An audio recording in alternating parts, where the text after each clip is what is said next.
那海水也要这里面最有什么呀？你可以告诉我吗？这个是什么？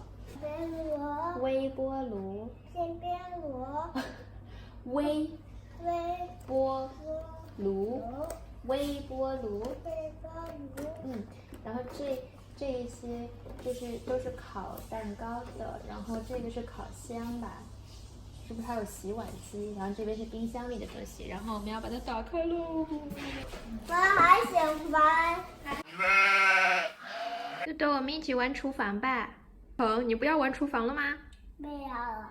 不要了。没有了。这个还是新的耶。I have something to say. It's only been a week, and she doesn't want to play this anymore, for God's sake. It's just a week. And where should I put all this crap and toys? Where should I put them? Like, it's huge and it's heavy. I'm not sure whether she wants to play with them again. In my storage? My storage is full. She's only 4. I'm not sure how much I've spent on these crap toys. It's a really huge waste and it's a huge damage to the environment and to my wallet, of course. Where should I give them away? I found a few charities and clearly they prefer hardcore cash donations to this.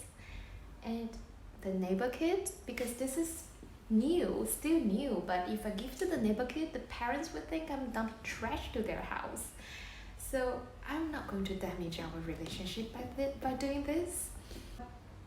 So this really gets me thinking that can we just use recycled material to create the same level of satisfaction with them because they have imagination power?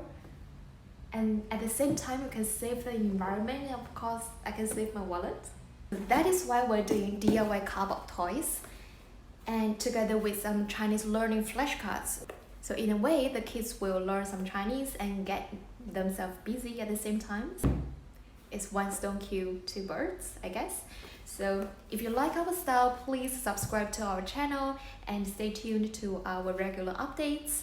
And all the patterns and Chinese flashcards, they're downloadable and printable. So I'm Audrey. Bye.